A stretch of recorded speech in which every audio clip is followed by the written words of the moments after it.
Hello, friends. Welcome to Storytime, where we connect through reading good books. Do you like to color? Have your colors ever decided to call it quits? Today, we are going to read a story about crayons that decide to quit. In this story, The Day the Crayons Quit by Drew Daywalt. I wonder what will happen. Let's read to find out.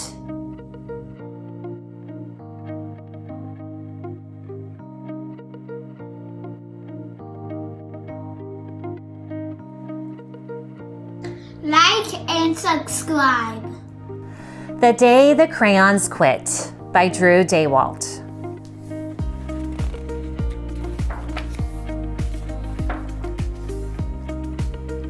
One day in class, Duncan went to take out his crayons and found a stack of letters with his name on them.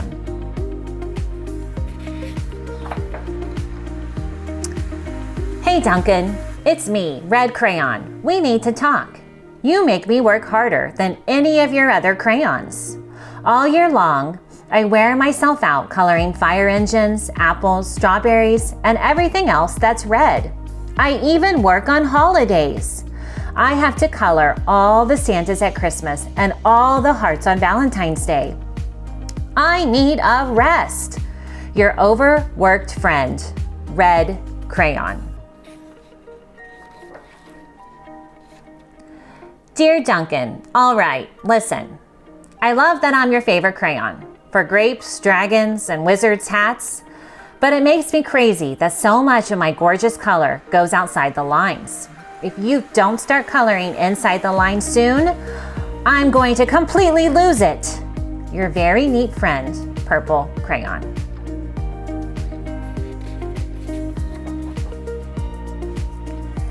Dear Duncan, I'm tired of being called light brown or dark tan because I am neither.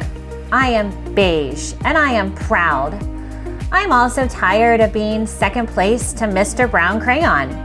It's not fair that Brown gets all the bears, ponies, and puppies, while the only thing I get are turkey dinners, if I'm lucky, and wheat.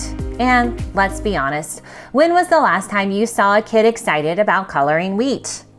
Your beige friend, Beige Crayon. Duncan, Gray Crayon here. You're killing me. I know you love elephants, and I know that elephants are gray, but that's a lot of space to color in all by myself. And don't even get me started on your rhinos, hippos, and humpback whales. You know how tired I am after handling one of those things? Such big animals. Baby penguins are gray, you know. So are very tiny rocks, pebbles. How about one of those once in a while to give me a break? Your very tired friend, Gray Crayon.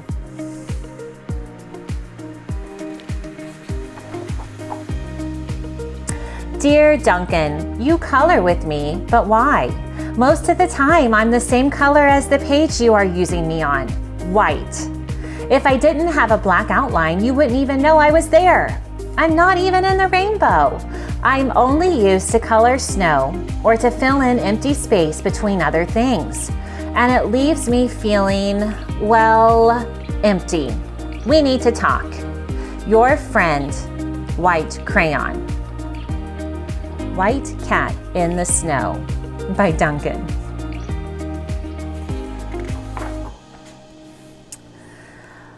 Hi, Duncan. I hate being used to draw the outline of things. Things that are colored in by other colors, all of which think they're brighter than me. It's not fair when you use me to draw a nice beach ball and then fill in the colors of the ball with all the other crayons. How about a black beach ball sometime? Is that too much to ask? Your friend, Black Crayon.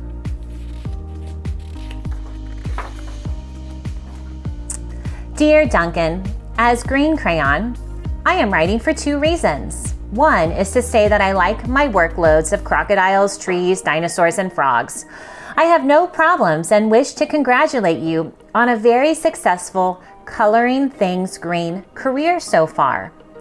The second reason I write is for my friends Yellow Crayon and Orange Crayon, who are no longer speaking to each other. Both crayons feel they should be the color of the sun. Please settle this soon because they're driving the rest of us crazy. Your happy friend, Green Crayon. Dear Duncan, Yellow Crayon here. I need you to tell Orange Crayon that I am the color of the sun. I would tell him, but we are no longer speaking, and I can prove I'm the color of the sun too. Last Tuesday, you used me to color in the sun on your Happy Farm coloring book. In case you've forgotten, it's on page 7. You can't miss me. I'm shining down brilliantly on a field of yellow corn. Your pal and the true color of the sun, Yellow Crayon.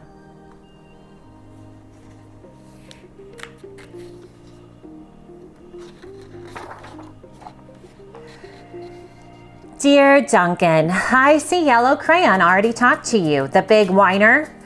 Anyway, could you please tell Mr. Tattletale that he is not the color of the sun?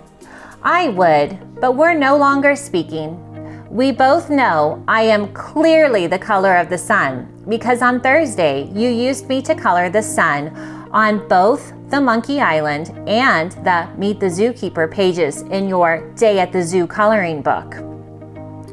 Orange, you glad I'm here? Ha! Your pal and the real color of the sun, Orange Crayon.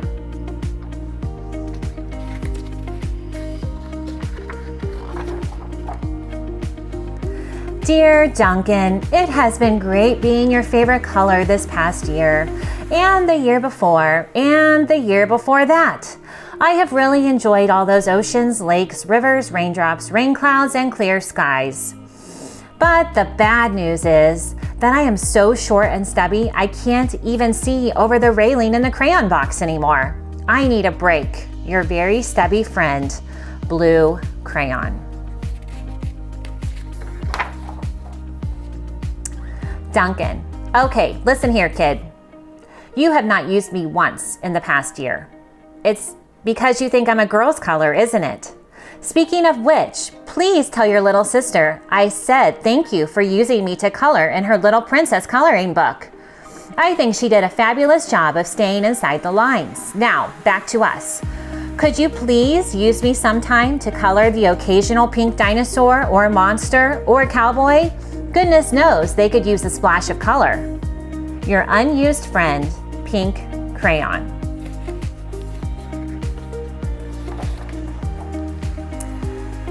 Hey Duncan, it's me, Peach Crayon. Why did you peel off my paper wrapping? Now I'm naked and too embarrassed to leave the crayon box. I don't even have any underwear. How would you like to go to school naked? I need some clothes. Help! Your naked friend, Peach Crayon.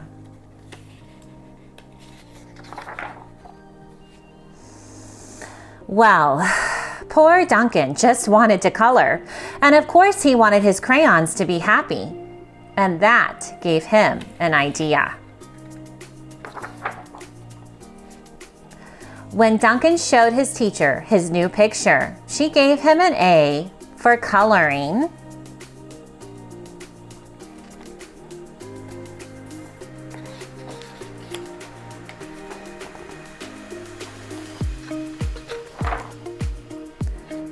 and an A+ for creativity. The end. Did you like that story?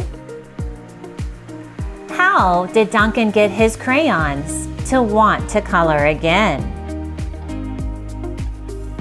He had to use some creativity, right? Now it's your turn to be creative. Draw a fun picture and use different colors for each item than you would usually use. What are you going to draw? Next, watch this fun read aloud video, Ada Twist, Scientist, to read about another creative kid. Then, use the link below to join our Kids Reading Challenge for this year. Remember to keep connecting with those you love through reading. See you next week.